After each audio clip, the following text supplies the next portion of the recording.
esteemed guests who have been invited. I'm not going to name them all, but we've got, Ruby Carrot, David Newbarger, Maury King, Mark Compare, Randy Power, Foster Gamble, Uwe Dahlstrom, and on and on and on and on and on. I want to thank the organizing committee for inviting me here. This is going to be a fun presentation, I promise. So, talking points. What am I going to talk about? Well, the first thing I want to show you is what is probably one of the single most important advancements in the research of alternative energies that has yet been presented here at the show. I'll give you the free energy device. Have any of you seen this on YouTube? Yep. Okay. I've seen it on YouTube. It spins. It has to work. But mine doesn't work. So if somebody can help me figure this out, something like that. It is a really neat cheating device because the magnet on it makes it pull into contact. It brings in a battery in the damn thing on the one on YouTube. Oh, is that it? Okay. All right. So who is this guy Zero? I'm a guy who is, like many of you in this room, I'm an experimenter. I love to tinker in the garage. I've been doing it for decades. How did I get here? What else have I been working on? Where do I really want to start my research? And what has brought us all here today collectively? I'm going to be introducing you to a concept that people here at the conference like Regina Meredith and Francesco Vassa fully understand. And I hope to be able to articulate it to you in such a way that I help you to wrap your heads around why we are all here today, all right?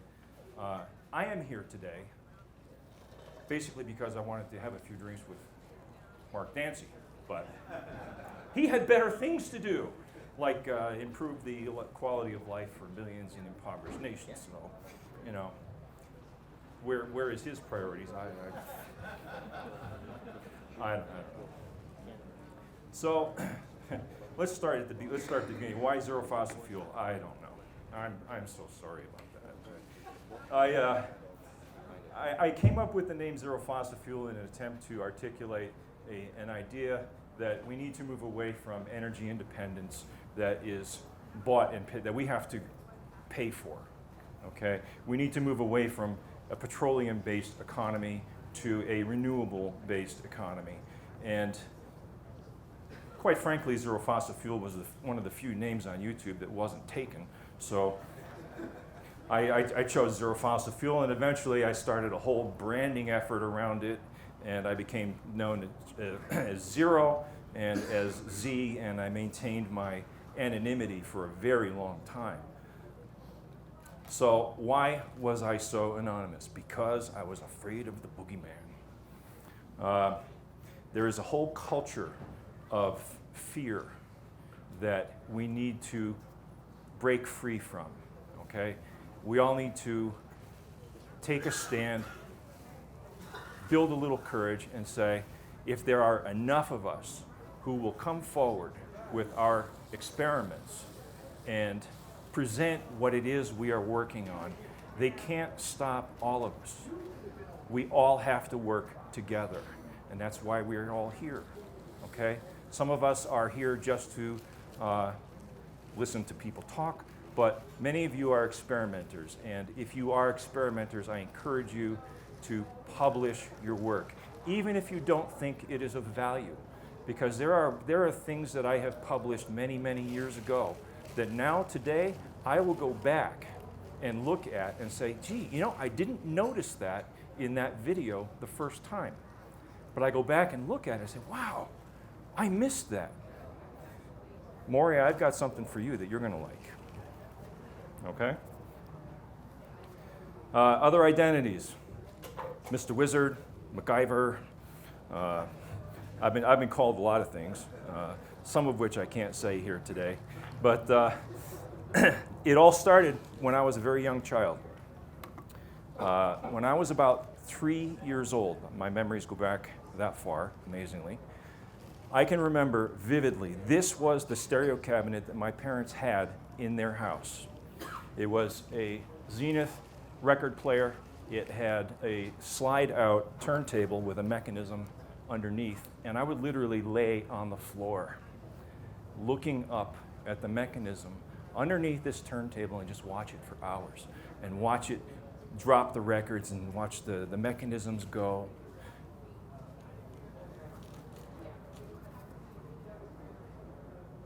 And then from the stair rails behind the radio that went up to the second floor, I would take my head and I would plant it between the rails of the staircase, and I would sit there for hours and just watch the tubes glow and say, what makes this thing work?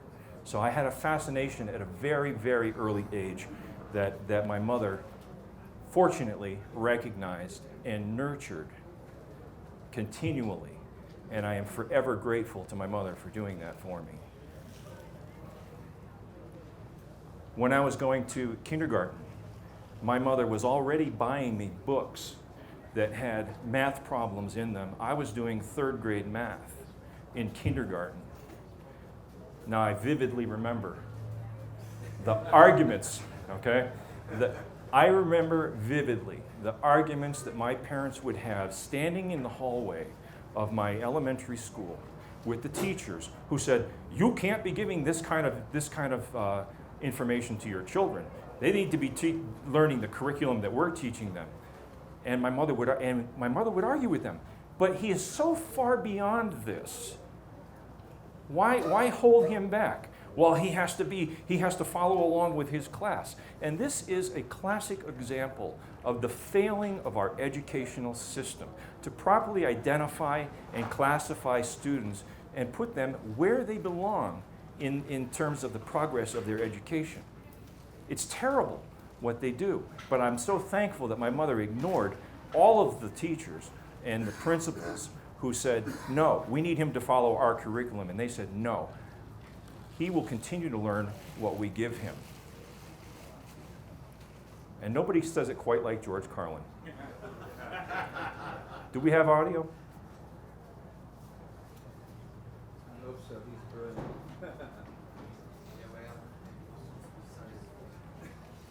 Are they getting it? They should have had audio.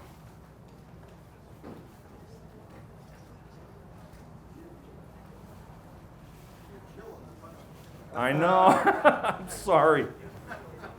Are they trying?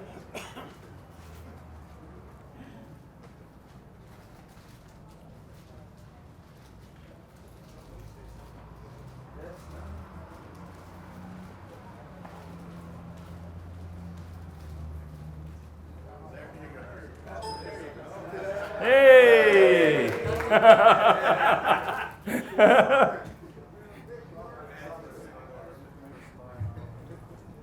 And I will say that I've cleaned this up and sanitized it quite a bit for my audience. Okay, I'm sorry, but you know we have viewers in other countries, and all right. So let me just skip back through here. Yada yada yada. Okay, so nobody says. Then everyone wonders why 17 other countries graduate more scientists than we do. But there's a reason. There's a reason. There's a reason for this. There's a reason education sucks, and it's the same reason that will never, ever, ever be fixed. It's never going to get any better. Don't look for it. Be happy with what you got. Because the owners of this country don't want that. I'm talking about the real owners now. The big, the wealthy, the real owners, the big wealthy business interests that control things and make all the important decisions. They don't want a population of citizens capable of critical thinking. They don't want well-informed, well-educated people capable of critical thinking. They're not interested in that. That doesn't help them. That's against their interest. You know what they want? They want obedient workers. Obedient workers. People who are just smart enough to run the machines and do the paperwork, and just dumb enough to passively accept all these increasingly jobs with the lower pay, the longer hours, the reduced benefits, the end of overtime, and the vanishing pension that disappears the minute you go to collect it. And it's even worse now. Oh my God. And thank you, George, for your words of wisdom. Please enjoy the show from your new front row seat. So my mother, again, continuing to foster my inquisitive nature in science, would continually buy me more and more advanced science kits. And I went through kit after kit after kit like this, from the 20-in-1 to the 50-in-1 to the 150-in-1 experimenters kits. Anytime she would buy me a remote-controlled radio car, I would, the evening after I had it, the cover was off, it was running around with an empty shell. Okay, I would build buzzer alarm circuits that were photo-optically triggered. And I would set them up in my bedroom, and she would come in at night to tuck me in, and she would cross the beam, and and the thing would go off and just scare her half to death. She put up with so much, but I'm so grateful she did. When I was about 10 years old, they bought me this Lafayette Comstat 25B CB radio. I got very heavily involved into CB radio and later into ham radio. And 6 months after I got that, my room looked like this.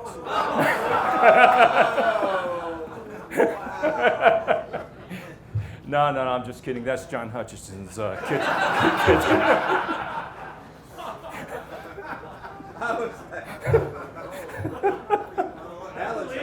Okay, so this is really my lab today. I have the Muller replication on the bench, and the oscilloscope showing the waveform. The Matrix screensaver, my favorite movie of all time, a few pieces of test equipment. But this is the workshop that I built the winter before last that has given me a place to work and to experiment. So naturally, my mother fostered in me a love of learning. And one of the greatest things that we can do as parents is to pass that love of learning and a thirst for knowledge onto our children. I have 2 daughters, both of whom have graduated Western Connecticut State University cum laude, full scholarship. They were reading literally to their classmates in preschool. Okay?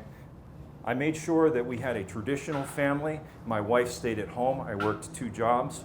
She raised the children at home. I came home at night. We inculcated into our children a passion for learning. And there's no greater gift that as a parent we can give to our children than a love of learning. Okay? Both of them graduated cum laude. My youngest daughter is completing her master's in fine arts at Johnson State University in Vermont. My oldest is going for her bachelor's degree in nursing. And I'm immensely proud of my children. Thank you. Thank you. So as I said earlier, I was hired directly out of high school as a technician for a company that a next door neighbor worked for who recognized the talent that I had, and my parents never could afford to send me to college. So I got all of my job training on the job, and I became what is traditionally known as a practical non-degreed engineer. I have worked for companies such as Electro-Mechanics, which was a division of combustion engineering. They manufactured nuclear power plants and system controls for the nuclear power plants. I was an engineering technician for them. I was a engineering tech for a robotics firm. Did some robotics work for several years. And after that, I had a failed business venture in car phone sales. I lost my house over it. We moved into a condo.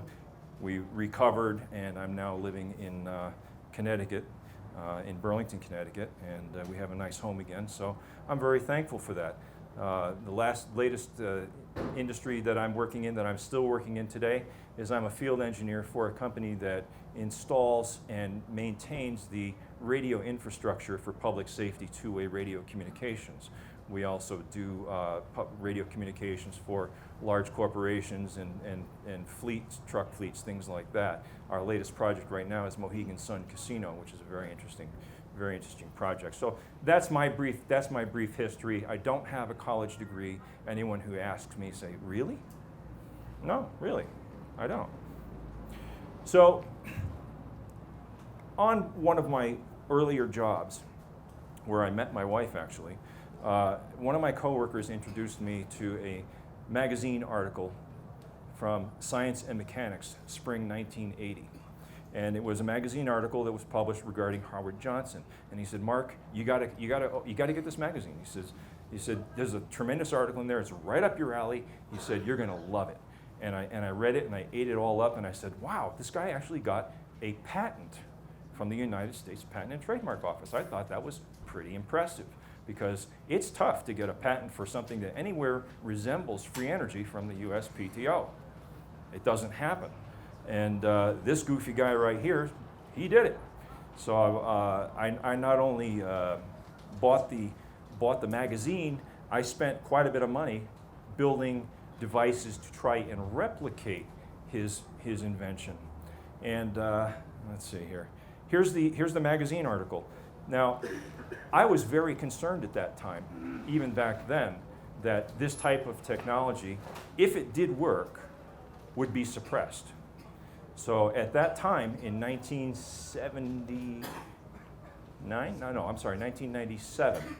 I put up a website and I archived all of the information and left it as open source to the public because the patent had long since expired and the magazine publisher had long since gone out of business. And I wrote letters to the legal firm to make sure that I was covered, that I wouldn't get sued for copyright infringement, and I published all of this information online free of charge so that anyone could access it and reference it and hopefully succeed where I did not. Here's a copy of the actual patent. One of the things that people will do when they replicate these motors or attempt to replicate them is they'll create one of these curved magnets. And that's fine. And I think you'll find that every attempt at a Howard Johnson motor replication only has one horseshoe magnet. And the reason for that is because it's really hard to make these things. Nobody ever made a motor with two.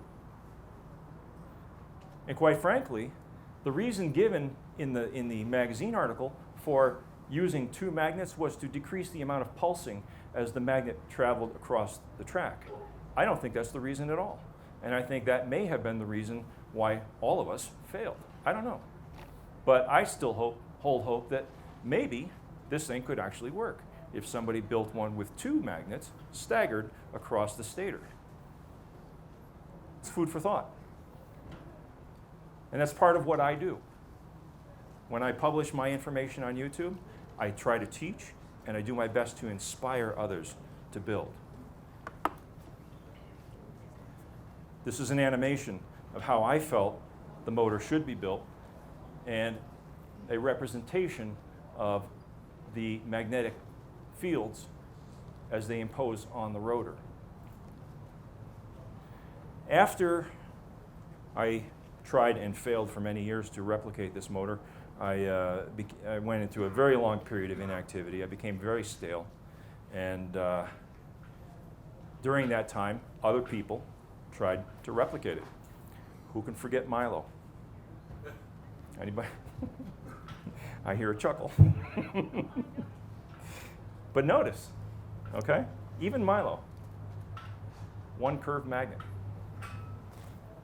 Could he have made it work with two? I don't know. And then one day I saw this. Does anybody know what this is? That's correct. That's the first Storn device that was shown on YouTube.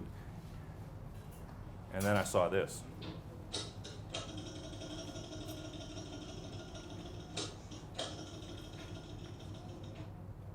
And I really thought I had an aha moment when I saw this video. And I said, wow, that looks like there's more energy being produced than what went in to actuate it. So suddenly, I'm building again. And I created this. And the reason that picture frame is so fuzzy is because at the time that I created that, I was just getting involved with YouTube. And I had just seen that YouTube video that you just saw. And I had nothing to film it with. Nothing at all, no, not even a webcam. So I took my Motorola Razr phone. How many of you remember that? Okay? Took my Motorola Razr phone, went online, found out how to hack it so that it would record video clips longer than 15 seconds at a time. And I recorded the whole thing with a Motorola Razr phone. By far, the worst video I have ever produced for YouTube. Coincidentally, by far, the single most popular video I have ever produced for YouTube. Why? Because of my enthusiasm, okay? I was pumped, I was excited. I was like, man, I gotta build this, I gotta show people. This is cool. There are 11 videos altogether in this series that I made when I attempted to replicate this device. Collectively, they have received, as of last Sunday, 1,927,201 views. The very first video in the series alone has received 872,816 views. I think that's pretty good. After I got involved with that, I started looking at HHO, close to Maury's heart, okay? And I tried all kinds of things. But the thing that I made sure to do along the way was I made sure that I published everything that I built, good or bad, whether it worked or failed, because it's important to present all of the story so that people recognize you as somebody who is not afraid to share his mistakes, okay? That's really important. That builds credibility. And when you build credibility, people will trust you and they'll follow you. I have, incidentally, over 20,000 subscribers to my YouTube channel.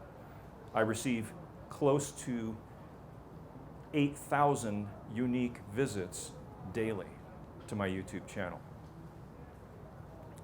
And I heard about this guy, John Aarons, who had a Coke glass with a little tube and a piece of screen and a stainless steel wire wrapped around it, and wow, he was making gas. I thought that was pretty cool.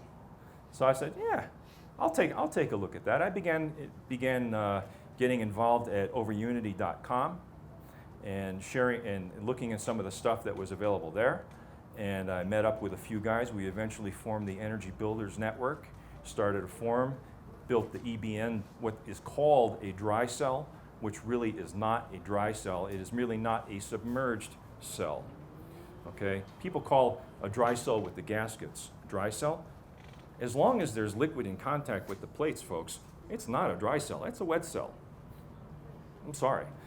But the fundamental structure of the cell is more compact, so it had a great appeal to a lot of people who were experimenting. But this was the first S cell that I constructed, and I made it like a fish tank so that when I was observing results, I could record the results on film and show people what was happening inside the cell.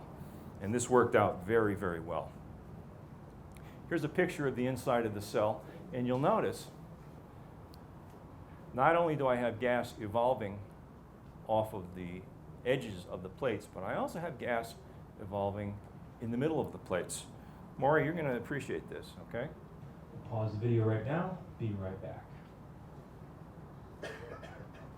All right, I've added another small amount of, with this cut straw, a small amount of sodium hydroxide to the solution, stirred it in, allowed it to circulate, and the current at the same voltage I had before immediately shot up to about 1.6 amps. So I backed the voltage down. I am now running at, let's see here, we got 90, probably about 100 volts, and 1.1 amps. You can see at this current level, we still have bubbles rising off of the edge of the plates, hydrogen on the negative side of the plates, oxygen on the positive. And we also see now the formation of bubbles in solution between the plates about 3/4 of an inch from the top. That's at a current of 1 amp, and these plates are spaced at 1/4 of an inch apart. Obviously, spacing is going to be crucial in the finished cell. And I'm going to crank up the voltage again to where we were previously. Stay on my own late. And we'll go to about 1.5 amps. And immediately you can see the production of the gas bubbles in the intervening space between the plates dive down deeper between the plates. So we're liberating gas actually in solution, as well as collecting the gas on the plates and liberating it that way. So, is that the third gas you were talking about? Maybe. Maybe. I did an experiment for Sterling one time. He asked me to see if I could collect that gas and cause it to settle in the bottom of a cylinder. At the time, I was doing it with what I was working with for an HHO cell at the time that really was producing what I felt to be the best quality of gas, pure hydrogen, pure oxygen. Okay? Little did I realize that there may have actually been a third gas that might be this.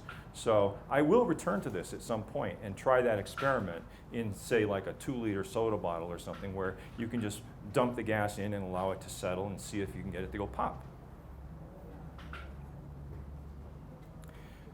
And of course, I tried many, many designs. This is I call the spiral cell or a resonance cell. It's simply a replication of an electrolytic capacitor plate in solution that would evolve the gas. That was pretty tricky to make. Here is an evolution of the S cell, which I called the VSPB cell, in an attempt to create a standardized language for HHO experimenters to draw from. I created a subset of descriptors to help people describe what it is they were working on so that they could speak in a common language.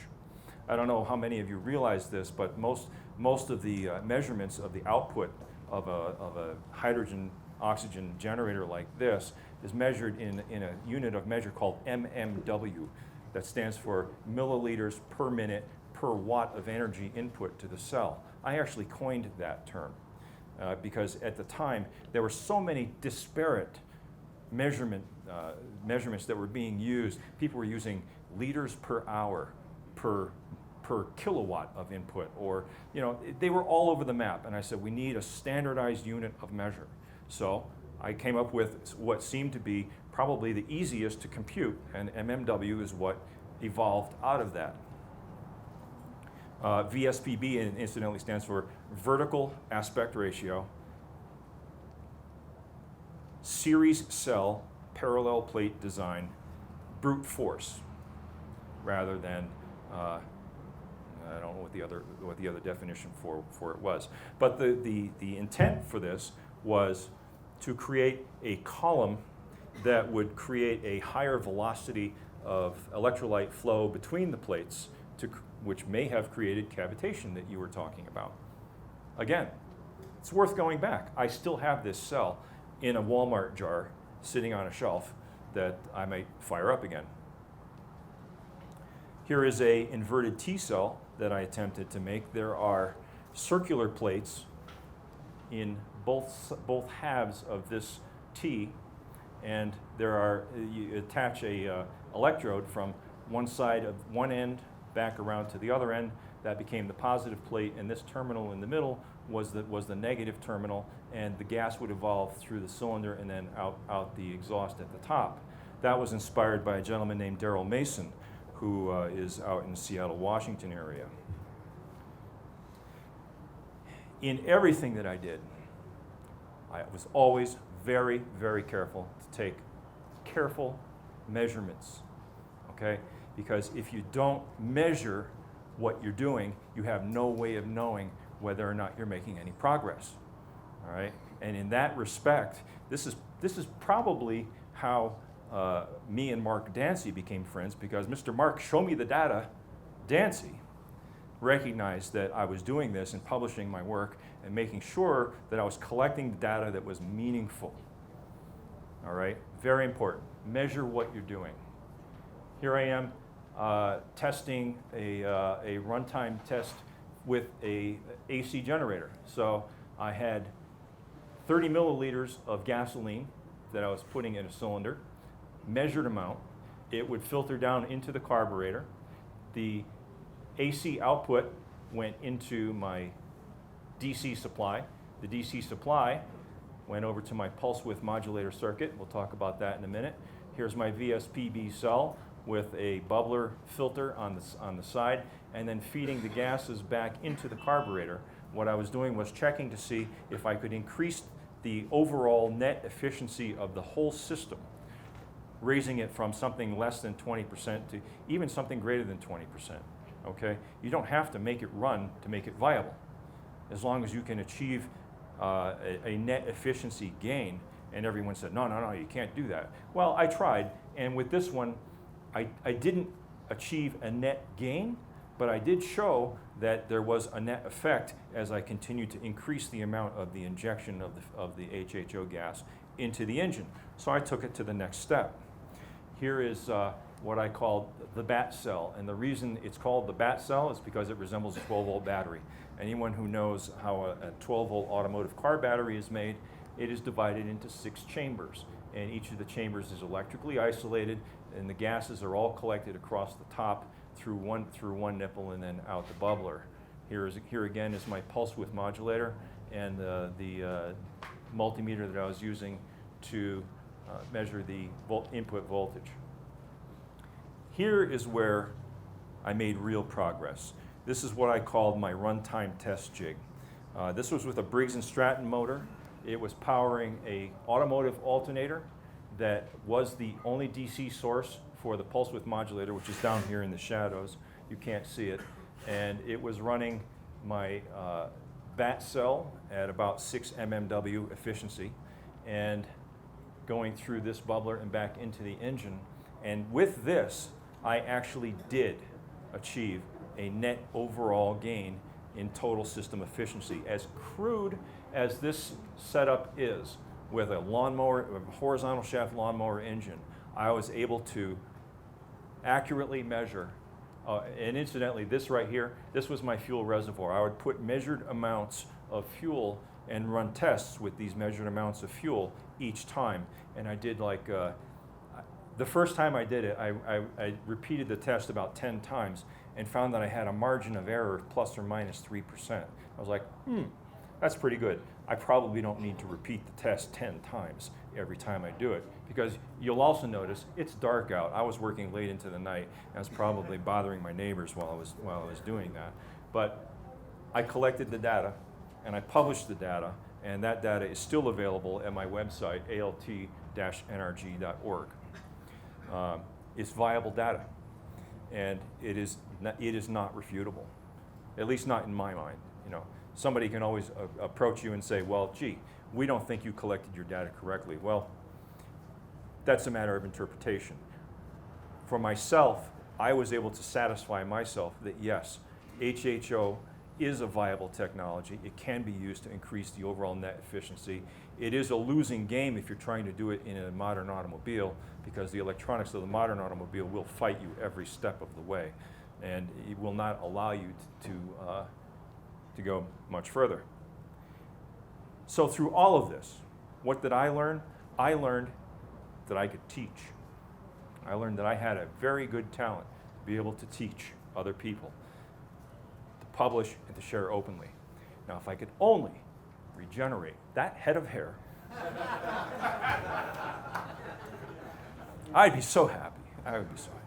Okay? But what do we get when we teach other people and inspire them? We get guys like this, okay, who build amazing things like this and like that and this Stirling engine, a Bedini wheel, a Rodin coil, Starship coil, an infinity motor, which of course didn't work, but all these tools are learning tools, a wire straightener out of scrap, a toroid coil winder, which he also has on display here. If you haven't seen it, boy, you got to see this thing. It is just the coolest thing. Here is his EPG. Here is the pulse circuit, which is controlled by an Arduino, which incidentally is the same processor that I'm using for my Mueller motor demonstration that's also on display. Here is his voltage intensifier circuit that he made. His hydrogen gas gun to condition the hydrogen gas as it passes through the center. There it is with the LEDs illuminated. His 3D printer, which he also brought here. Coolest damn thing I've ever seen. And of course, his own pulse motor build-off entries, which is his contest that he enters himself to make everybody feel bad. But this is just brilliant stuff. I mean, the workmanship that goes, he is an amazing, amazing builder. Russ, are you in the room today? I saw him. Oh, he's outside? Okay. I don't even know what this is. I don't even want to, I don't want to guess. And Could that have been not one of those injection water spark things? he calls this the burnometer. Does anybody know what he does with that? I don't know. Similar to a pack engine. Everybody's doing. Okay, well, this is the PAP engine, and he brought that with him here today too. Really amazing stuff. He has amazing skill with a milling machine. He knows his way around it.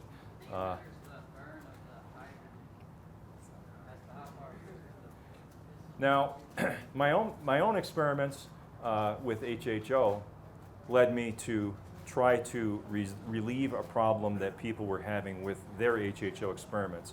Namely, when you apply power to an HHO cell, it will generate some heat, and as it generates heat, its conductivity goes down, and the amount of current that it draws from your power source goes up, and that can generate a runaway condition. So I began working on what I called the constant current pulse width modulator. This is one of my early prototypes that I was using to experiment, and it eventually evolved.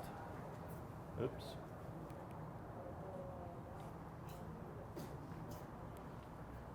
It eventually evolved into a finished product that looked like this.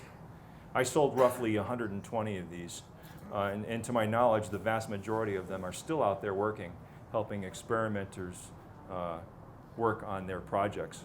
I also have this on display at the table out back if you'd like to see it. And of course, I never forgot to have fun along the way. Here I am. And these videos are so much more popular than I ever thought they would be, but they were a break from the normal routine. I showed people how I put the golf ball on top of the tee inside of one of those globes. I drive my girls crazy because they'll walk over to my computer desk just to bug Dad and go like that, shake it off, and I'll walk over and I'll just go. And they go, we hate you.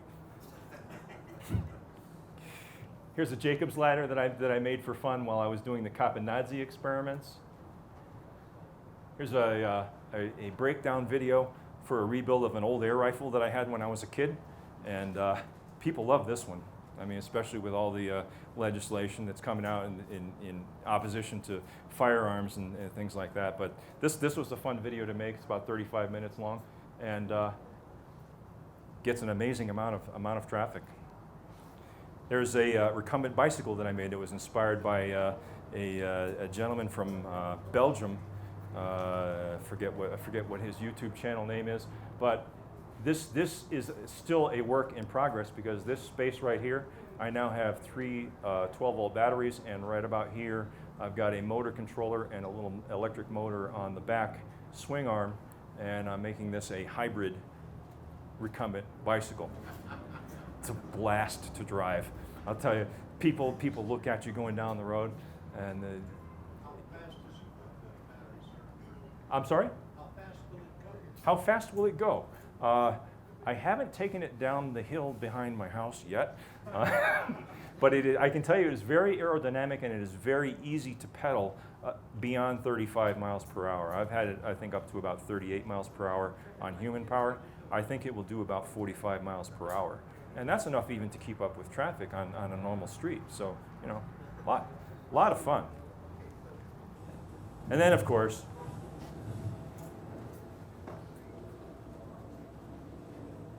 All right, so here we go. Bottles out in the yard.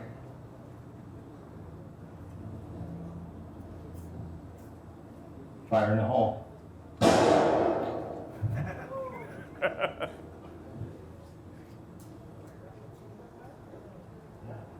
All right then. Here's what we got. There's a bottle, what's left of it.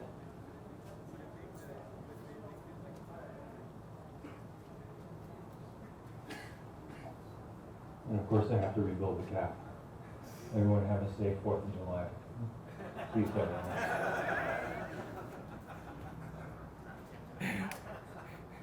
and I didn't bother to film the 1.75 liter plastic handles that I was setting off in the yard as well. The neighbors heard that though, but you got to remember to have fun. It's not worth it if you can't have a little bit of fun. So where am I going? What I really want to be doing is stuff like this. Okay, I want to be teaching, presenting, like I'm doing right now. I want to be doing more interviews like this. This is Larry Jarboe. That frame was taken from a video that I shot at Jarboe's mill,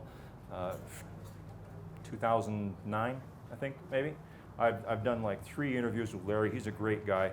He built an electric race car that he would compete with, and he showed that to us on his farm. We had a real good time at his event. Here is a gentleman named Archie Fulweiler from the Mid-Atlantic Renewable Energy Association. He's an old oil man who left the industry and started getting into permaculture and renewable energies, and he created a whole business model around community solar and made it a viable business model in today's economy. Real fun interview I had with him. This is Franz von... Community solar? I beg your pardon? Community what? Solar. Yeah, that's what I thought. Yeah. This is an interview I did with Franz von Holzhausen at the Tesla Model S debut party in New York City, which I was invited to. That was a lot of fun. I found out that Franz was a fellow Connecticut native from Simsbury, Connecticut. And we had a real great interview. That's not the one. And then, of course, my latest interview was with Eric Dollard at the Bedini-Lindemann conference in Hayden, Idaho. That was a little bit of a disappointing interview. I would have liked to had a little bit more enthusiasm from Eric. He's still very bitter over the hurdles that he's had to overcome. Brilliant man, and he has inspired quite a bit of creativity, I want to say, in my own self that I hope to be able to tap. This is the Mueller motor in its most complete state before I started tearing it down to what you see on the table behind the hotel today. It is assembled with 9 sets of coils all the way around, 2 of which are driven that spin the rotor, and then the remaining 7 coils were acting as pickup units in a generator fashion. You see the pickup wires going around with full wave bridge rectifiers all connected together. I managed to get about 60% efficiency out of this motor altogether. Never achieved the overunity that Bill Moeller claimed for it, but it was a learning tool, and it is still a learning tool. I use it now to test various coil configurations. I have on display conical shaped coils, hemispherical shaped coils, pancake shaped coils, and by far the pancake coils seem to be working the best. Here's a close-up of the driver circuit that I assembled for that. All of it is just on perf board. And then I did something completely out of the box.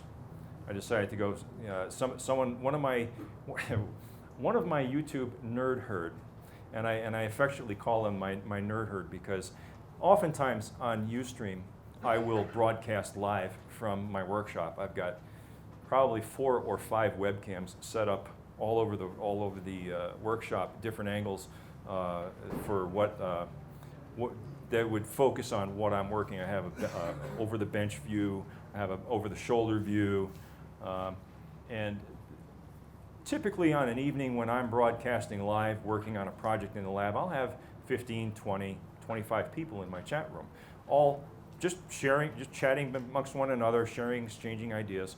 And one of my nerd herds suggested, Z, you should build a you should build a rocket stove. And I said, why? Well, it's really efficient. You should look into it. So I looked into it, and I thought, wow, that's pretty cool. That would be nice to heat my shop. And I came up with a design that incorporated basically two different types of designs that was either all fire brick or all steel. And I made a hybrid. I said, all right, let's build a rocket stove that merged both of these designs into one. And this has performed fabulously. The fire brick has held up for 2 seasons, absolutely no degradation whatsoever. I heat my lab all winter long, and I tear down roughly 6 broken down shipping pallets of wood is all I need to heat my shop for an entire season. Think about that. It consumes 1/10 the amount of wood as a traditional wood stove. It doesn't even require a vertical flue for the exhaust gases to leave the building. Okay, the flue can literally be horizontal and snake back and forth through what's called the thermal mass to retain the excess heat that's being exhausted so that it can be radiated after the stove has been shut down. There's the completed stove with additional fins around the tank, and this is where all of the heat is extracted inside the rocket stove. There's a small burn chamber. The wood just sits vertically in the burn chamber, and it feeds itself down as it continues to burn.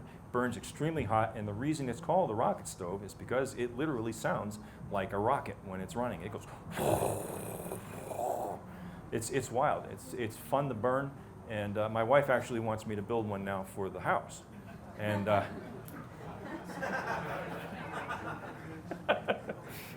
I said, you know, honey, I don't know if I want to do that. She said, why? I said, because I'm going to have to feed it. But the kitchen's done. Huh? But the kitchen's done. But the kitchen is done. That's right. Yeah, I did the kitchen. Okay, so where am I going? With the inspiration from Eric Dollard and some of the papers that he's written on AC induction, he has the 4-quadrant theory paper that he wrote. Very interesting paper. He has a couple of interesting stories that he told about his early childhood in high school where he had a 3-phase transformer. And with this transformer, he miswired it because he wanted it to be a single-phase transformer and connected it in such a way that when he applied AC power to it and it didn't work, he took AC power away from it and then it burned up. So obviously, whatever it was he mistakenly did continued to run after he removed his source. Now, he believes that it operated on the principle of what's called a magnetic amplifier. And a magnetic amplifier is nothing more than a transformer that has a DC biasing coil on it that when you apply a straight DC bias to the coil, you end up saturating the core so that when you apply an AC signal to any of the other coils, that core will saturate and operate in a non-linear mode. And when it does that, it can actually be used as an amplifier of current. Okay? Very significant. Very significant. This was the very first audio amplifier. It wasn't a transistorized device. It wasn't a vacuum tube device. It was a magnetic amplifier. Very simple. If you do any research on YouTube or Google magnetic amplifier, you'll find a lot of interesting information on it. So he had this 3-phase transformer, and then also at the Bedini-Lindemann conference, I heard a gentleman named Jim Murray give a speech. And Jim recounts an incident where he was working at a gravel plant as the electrical engineer. And they received their power from a substation across the river. The utility company was raping the gravel company for power because it was based on peak demand. And when the gravel company would start up their enormous conveyors loaded with ore, the inrush currents that would be created when they started those motors up was creating such a load that the power companies were killing them for the service. And they said to Jim, can you do something for us? And Jim said, yeah, I can do something. He said, you see that crane that you're decommissioning over there? He said, give me the motor out of that, and I'll build you I think it's called an AC condenser. I forget what the actual name is. Does anybody know what the name for the? I'm sorry? Synchronous condenser. That's it. Synchronous condenser. Who came up with that? I did. You did. Thank you. Did you build it? No, I did not. I did not build it. Jim built it, and it took him about 3 years to install it at this gravel plant. And Jim got the idea one day. He became friends with the owner of the substation across the river, and they would frequently lose power. And at dinner one evening, Jim said to his friend, he said, "You know, next time we lose power, I want to try an experiment." He said, "I want you to fire, when you fire up the generators, I'm going to run over to the gravel plant and I'm going to fire up the synchronous condenser, and I want to tweak it, and I want to see what happens. I want to see if I can make something anomalous happen." So, as fate would have it, nature complied. They lost power from the grid. A friend from across the river said, "Jim, I'm going to be firing up the generators." Jim said, "I'm going to the shed." And he fired up the generators, got on the phone. Jim said, "All right, are you ready? Let's do the experiment." So Jim turned up the synchronous generator, and he began to artificially change the frequency of the synchronous condenser from 60 hertz all the way up to 120 hertz. And the moment that he hit 120 hertz, exactly double the input frequency, the load that appeared from the generators across the river vanished. Said to Jim, "Jim, what did you do? Did you shut down?" Jim said, "No, everything's running fine over here." "Really?" He says, "I don't see any load over here." Jim was like, "Okay, we got something." All right. Jim opens the door. It's pouring rain outside.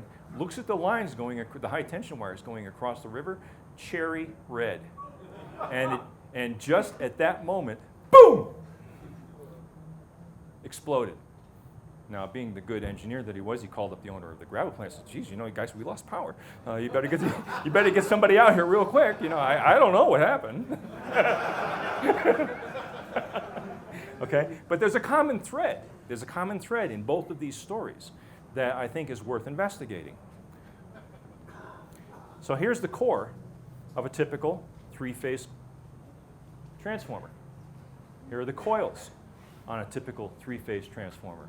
These coils are divided into two halves, input and output. I haven't shown it here, but each one of these has two coils in it, all right, a primary and a secondary. And the primaries and secondaries are connected in either delta-delta, delta-Y, or Y-Y configurations. Delta-Y, incidentally, is by far the most common. I don't know what Eric did, but I'm going to find out. So in a typical three-phase transformer, if this coil is energized, it is inducing currents into these two coils. If number 2 is energized, it is inducing voltages into the two outer coils. And of course, if number 3 is energized, it induces voltages into the previous two. And it didn't render correctly in this PowerPoint presentation, but they actually traveled, of course, through the core this way. All right. At the University of Ottawa, this gentleman built what he called the bi-toroid transformer. We have 10 minutes. Okay, I'm gonna race through this a little bit, and then I'm gonna take a couple of questions from the audience. So essentially, what became of the bi-toroid transformer is we added another path for the magnetic flow. So instead of traveling to here and to here, you also had a third path coming around here. The problem with this design is still thinking two-dimensionally. Okay, if you were to take this whole assembly and turn it on its end, you still have a two-dimensional device. All right? Why not make it a three-dimensional core?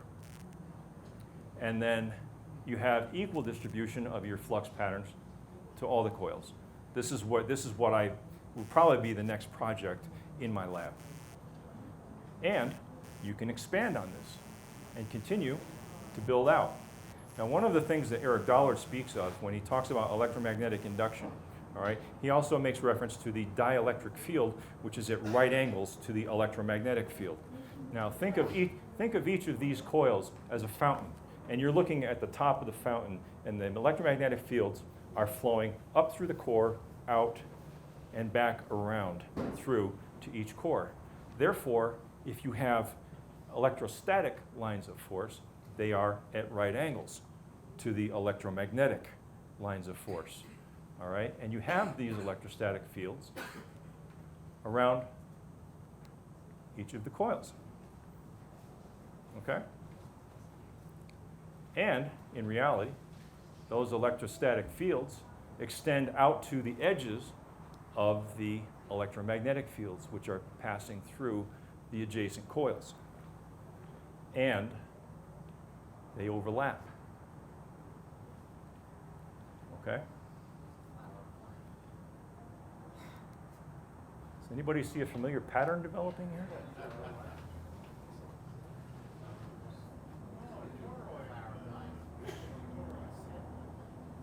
How about right here? Might there be some inspiration there? I don't know. I'm going to find out. I'm going to play.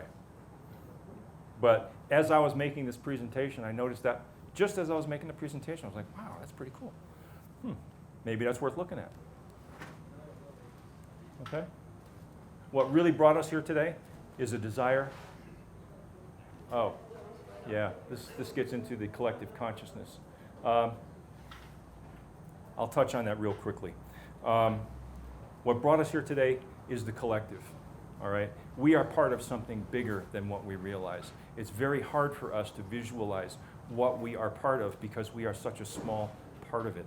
Business is very much like that. Labor unions, religion, government, gangs and cults. Many would say those are two the same, but. And then there is the granddaddy of all collective consciousness. But the reality is a business as an entity is a collection of people who form the business, who are able to achieve things far greater than any individual could. A business is not the sum of its parts, but it is the exponential product of its parts.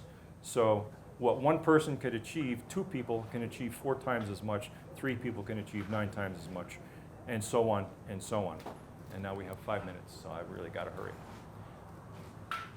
The business has an idea, a plan, and an action. Hopefully it grows and makes lots of money and becomes something really big. But the business personality is made up by the management and by the staff or the people who are hired as part of the business. Labor unions were formed to eliminate conditions such as this. And they are largely responsible for many of the benefits. But when the labor union becomes more concerned about self-preservation than about helping its workers, now it becomes a detriment to business. And many of these collective consciousnesses, if you think of them that way, their primary purpose is self-preservation. They want to survive. Okay? Religions, same thing.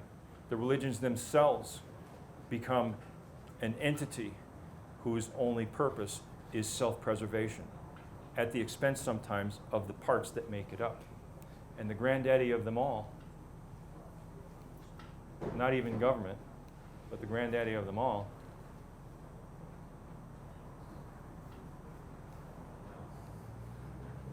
is the economy. The last time you went to the polls to vote for a president, what was the first thing on your mind?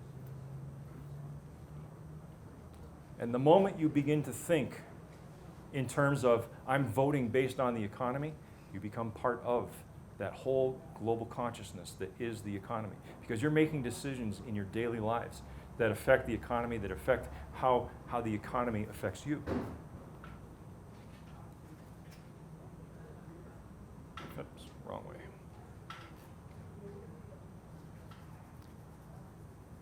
The economy has arteries.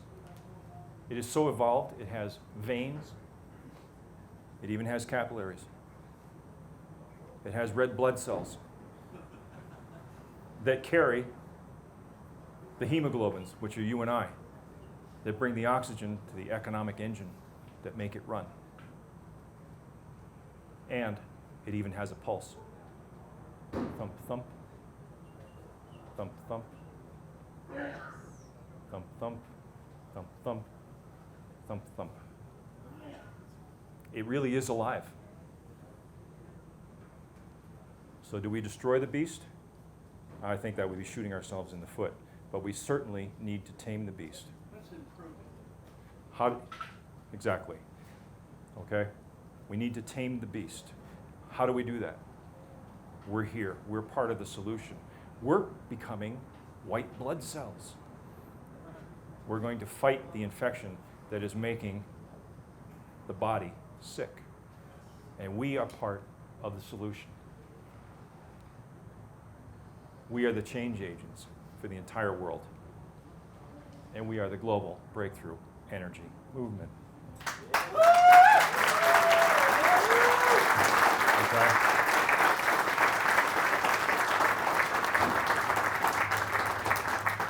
So what do we do? Join me. Together we can rule the galaxy.